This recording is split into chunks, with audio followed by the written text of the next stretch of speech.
think like President Barack Obama, Nelson Mandela, Mother Teresa, and Bishop Tutu. We have young people who can write like Dr. Maya Angelou, J.K. Rowling, Cheryl L. West, and August Wilson. We have young people who can play like Ray Allen, Marshawn Lynch, Sue Bird, and punch like Ali. We have young people who can sing like Jennifer, move like Jagger, and rhyme like Jay-Z, and electrify like Jimmy. We have young people who can paint like Picasso, sculpt like Chihuly, and dream like Dr. Martin Luther King Jr. We have young people that are just like you and me, living on our streets.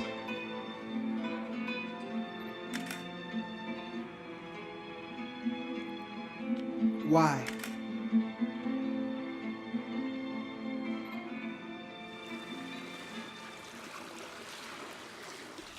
The stories come to me, however they come to me, whether I'm riding down the street or at an event or at the water.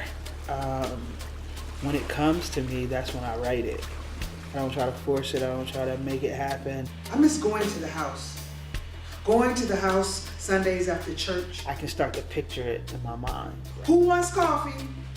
Black, 2 sugars, no cream. 3 sugars, 2 creams. Roasted peanuts, pineapple coconut cake, pound cake, German chocolate cake, cake, and sweet potato pies too. I started seeing my aunties and my family in the room. I started reliving the fish fries and the family moments, and then I had to write it down. I miss going to the house. Was there ever a moment where you felt disconnected in your work, in your stories? Yeah. It was a time where I couldn't write. It was Maya Angelou had passed away. My dog Storm had passed away. My friend Tyrell had passed away, all within months of each other. And it hurt me to write, and I couldn't write. I finally made a deadline, right? I'm gonna write on this day and this time. And I told my dad about it, and I told a couple other people about it. And I went home and I was like, okay, it's time to write. And just the thought of writing made me cry. And then finally, when I finally wrote something, everybody was celebrating. Like, Sharon's back. So my goal is to ultimately be like Maya Angelou and tell my stories around the world to diverse groups of people.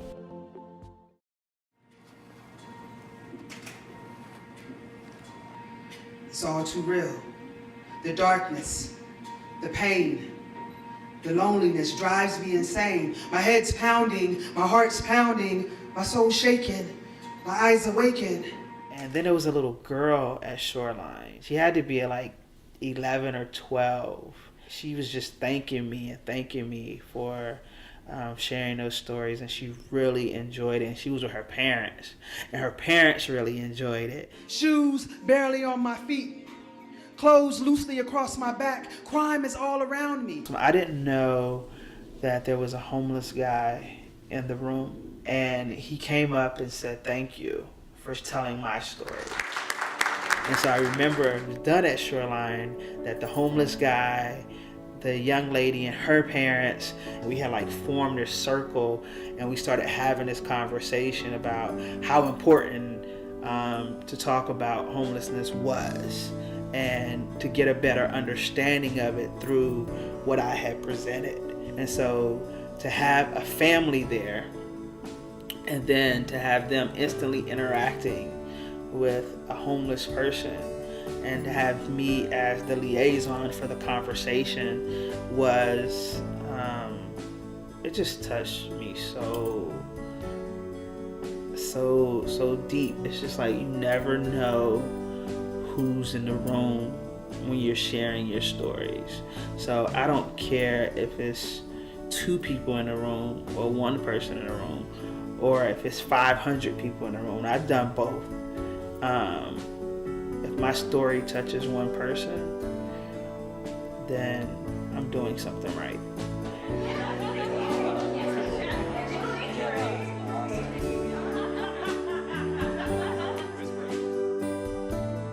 It's just a reminder of how important the work is.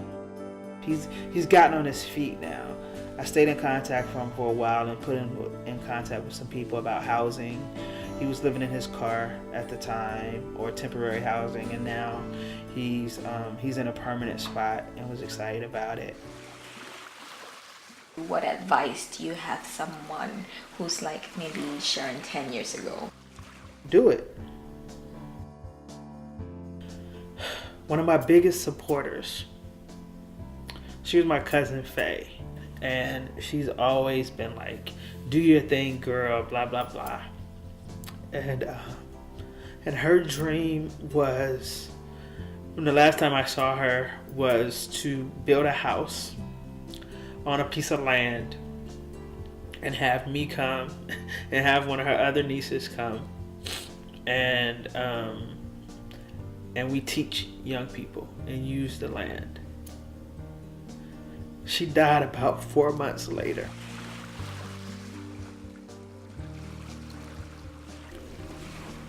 I now realize that me living my dreams and doing my work isn't just about me. It's also about those that can't be with me any longer. So in one of my pieces, Dream, I say, loved ones who loved me and believed in me passed away. I realize that I take those people with me every time I hit the stage.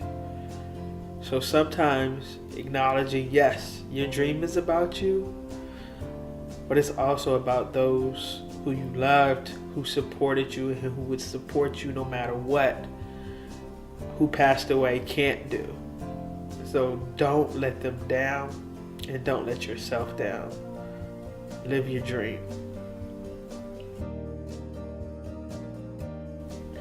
And don't let nobody stop you.